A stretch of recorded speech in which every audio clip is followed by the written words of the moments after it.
हाय आर्मीज, आपका स्वागत है मेरे YouTube channel BTS Korean army 111 इन भोजपुरी सॉन्ग। तो आज मैं आपको डेविड मेरा यार का पार्ट 11 बताऊंगी। चलिए स्टोरी स्टार्ट करते हैं। पिछले पार्ट में हमने देखा था कि जेनी जो कि युनहो से टकरा जाती है और दोनों में फाइट हो जाती है और जेनी जो कि नीचे गिरी होती है उसकी कमर में लग जाती है, लेकिन उठती है और उसे गाली देते हुए लिफ्ट से अपने फ्लोर पर आ जाती है जो कि 15 फ्लोर होता है।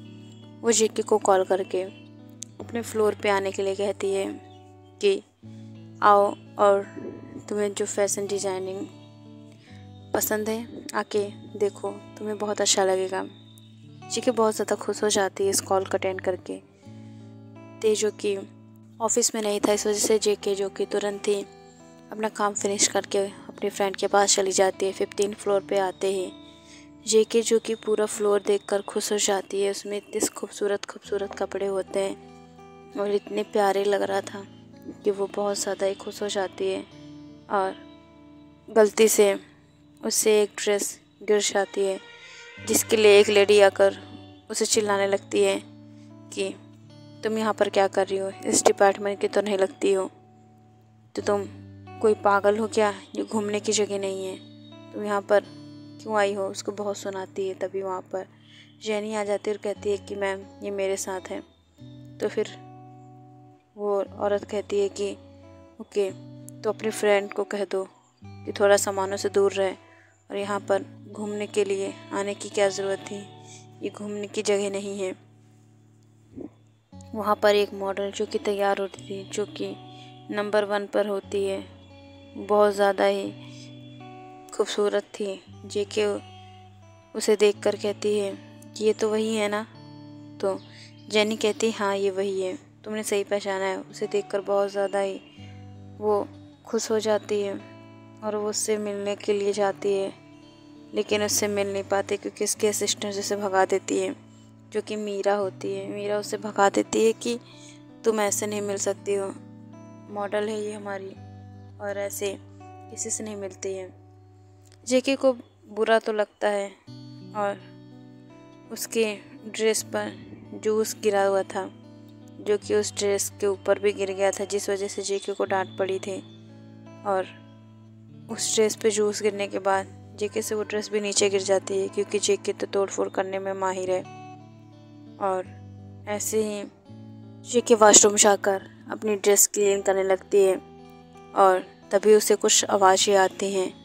जो मॉडल होती है वो अपने असिस्टेंट से बात कर रही होती है कि देखना, आज मैं ऐसा प्लान करूँगी कि ते सीधा मेरे बाहों में गिरेगा और तू जल्दी से फ़ोटो क्लिक कर लेना और उसे मीडिया पे पोस्ट कर देना। तब देखते हैं कि ते कैसे मुझसे शादी नहीं करता है और वो मुझ पे ध्यान नहीं देता है। जेके जो कि ये सब सुन रही होती है और वो मॉडल कहती है कि मैं उसके ऊपर गिरने की एक्टिंग करूँगी और उसकी बाहों में और उसकी एकदम लिप्स के पास, तो फिर तुम फ़ोटो क्लिक कर लेना। तो फिर वो मॉडल की असिस्टेंट कहती है कि क्यों ना आप उसे किस कर लीजिए, तो फिर ये और भी ज़्यादा ही मिर्च मसाला वाली न्यूज़ हो जाएगी। जब जेके इसे सुनती है तो उसका गुस्सा 7वें आसमान पे आ जाता है। कोई कैसे कर सकता है। वो मन में कहती है कि अब मैं सर को बचा के रखूँगी, क्योंकि उन्होंने बहुत मेरी मदद की है। वो तुरंत अपने केबिन में चली जाती है। केबिन में जाते ही वो बहुत ज़्यादा टेंशन में होती है और वो जब ते के डेस्क पर फाइल देखती है, उसे देखने लगती है, तभी उसके हाथ से कॉफ़ी गिर जाती है और कॉफ़ी जो कि टेबल पे फैल जाती है, उसे साफ़ करते करते जेके के हाथ से फाइल्स गिर जाती है। जेके अब उन्हें उठाने लगती है और उन्हें उठाने के बाद जेके जो कि उन्हें उठा ही रही होती है, तभी उसके हाथ लगने से बहुत ज़्यादा ही पेपर्स फैल जाते, उड़ने लगते हैं। अब जेके जल्दी जल्दी सब समेटने लगती है और टेंशन में आती है कि अगर सर को पता चला तो क्या होगा। वो बहुत अजीब सा मुंह बनाकर जल्दी से पूरा रूम क्लीन कर देती है, लेकिन तभी उसकी नज़र उस फोटो पर जाती है जहाँ पर एक फाइल का पेपर होता है उसे देखकर अब वो स्टूल लगाकर उस पर चढ़ने लगती है और उस पर से उतारने की उसे कोशिश करती है, लेकिन वो पहुंच नहीं पा रही थी। स्टूल लगाने के बाद भी इतने में ते आ जाता है और स्टूल को देखता है, जो कि इधर उधर हिल रहा होता है। और जैसे ही जेके उसे देखती है और वो गिरने वाली होती है, तभी ते उसे थाम लेता है और उसकी आंखों में खो जाता है। तभी वहाँ पर हॉबी आ जाता है। हॉबी जो कि हमेशा ही रोमांस में हड्डी बनता है।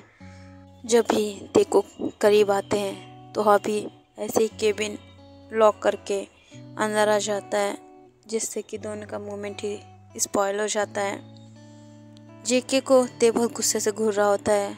तभी ते जो कि जेके से कहता है कि आखिर तुम यहाँ पर कर क्या रही थी। तो फिर वो अपने दांत दिखाते कहती है, सर कुछ नहीं, वो बस ऐसे ही पेपर ही यहाँ पे फंस गया उड़ के, इस वजह से मैं इसे निकाल रही थी। और वो तुरंत ही वहाँ से भाग जाती है। यहाँ पर ते हॉबी से पूछता है, तू यहाँ पे क्या करने आया है। तो हॉबी कहता है, तुझे पता है वो मॉडल कह रही है बिना तुझसे मिले वो अपना सूट नहीं करवाएगी। अब तू बता कैसे, तू उसे जा मिल ले जाके 5 मिनट। तो फिर ते कहता है कि बॉस मैं हूँ, वो नहीं है, उससे कह दो सराफा से शूटिंग करे, उसको उसके पैसे मिलते हैं, ना कि इस तरीके से मुझे परेशान करने के।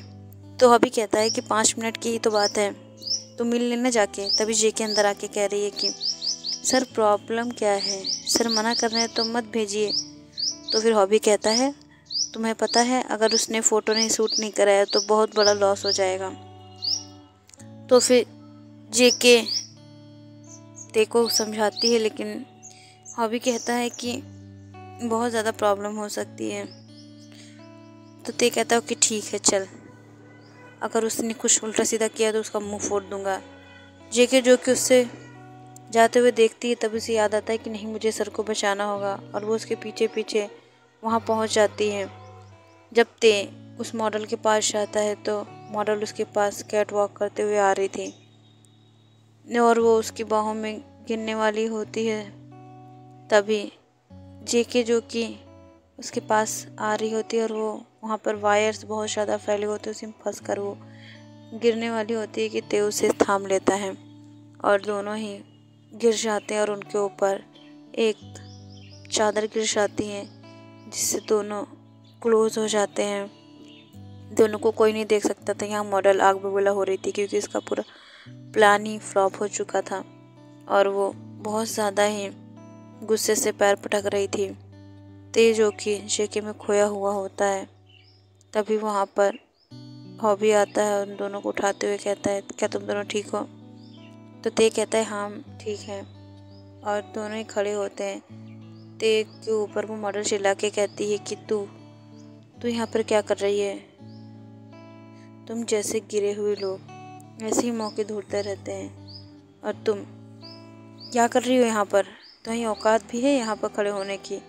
ते जो कि गुस्से में कहता है कि तुम ज़बान संभाल के बात करो, समझ में आई, असिस्टेंट है वो मेरी, और आइंदा से मुझे ऐसे वर्ड नहीं चाहिए इसके लिए। और वो जेके का हाथ पकड़ के तुरंत ही उसे ले जाने लगता है पूरे हक से। जेके भी चुपचाप चली जाती है। ये देखकर तो मॉडल का और भी खून खोल जाता है। तो हॉबी से ते कहता है, इसे निकाल के बाहर फेंको, इसकी हमें ज़रूरत नहीं है, इसने मेरे जेके की बेइज्जती की है, तो मैं इसे कैसे यहाँ पर रुकने दे सकता हूँ। हॉबी भी कहता है हाँ। हॉबी जो कि ते के साथ ही केबिन में आ जाता है। जेके से जानने की कोशिश करते हैं कि जेके ऐसा क्यों किया।